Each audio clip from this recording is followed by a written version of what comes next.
Mon voisin du haut vient de donner sa vie à Jésus. C'est juste incroyable. Alors que je suis avec mon fils sur le parking en train de jouer au foot, il arrive.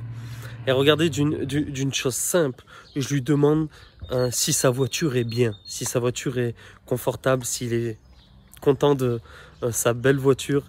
Et il me dit oui, super, il est trop content, il me raconte qu'il a eu un prix. Et il me dit mais je vais bientôt la vendre parce que je repars dans mon pays en Asie. Je dis d'accord et tout, il me dit pourquoi? Il me dit parce que j'ai une douleur au dos, j'ai une sciatique, j'ai un disque. Je fais ok, qu'est-ce que je fais de suite? Je dis est-ce que je peux prier pour toi? Je suis croyant, je suis chrétien et quand je prie pour les gens, ils vont beaucoup mieux. Et je commence à prier pour lui. Je lui demande de tester. Il sait pas plus, il me dit pas plus. Alors je commence à me dire dans mon cœur mais je peux pas le laisser partir sans lui annoncer l'évangile. Donc je commence à lui annoncer l'évangile clair, précis, condensé. On doit savoir annoncer l'évangile en 30 secondes, 1 minute. Et à la fin de cela, je lui dis, aimerais-tu accepter Jésus dans ta vie? Il me dit oui. Il me dit, tu sais quoi? Personne ne m'a jamais parlé de Jésus. Comme quoi il était sauveur, Seigneur, comme quoi il est mort et ressuscité. Il n'avait jamais entendu cela. Alors bien sûr, il vient d'Asie, il habite ici, je crois que ça fait plus de 15-20 ans.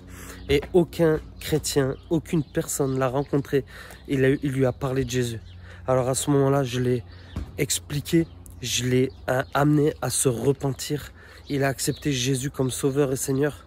Et il m'a dit à la fin, oh, j'ai l'impression que mon esprit est nouveau. Voilà comme il m'a dit. Et j'ai expliqué que c'était la nouvelle naissance. Et j'ai continué à prier. Je l'ai invité à se repentir. Et dans la repentance, j'ai remis une couche où j'ai demandé à Jésus de venir le guérir. J'ai demandé et j'ai pris autorité sur son corps. Voilà ce qui se passe quand un voisin discute avec vous. Annoncez l'évangile. Demande d'oser. Mais amener quelqu'un à Jésus demande toujours un pas, un effort de se dire, ok, là je viens de lui annoncer l'évangile, maintenant je dois pénétrer la porte de son cœur et ça demande toujours un effort. C'est très rare que les choses sont simples, ça arrive des fois, très simple, mais on doit comprendre que si nous voulons marcher dans cet esprit de moissonneur, on doit toujours être prêt à faire ce pas, toujours être prêt à marcher, toujours être prêt à oser.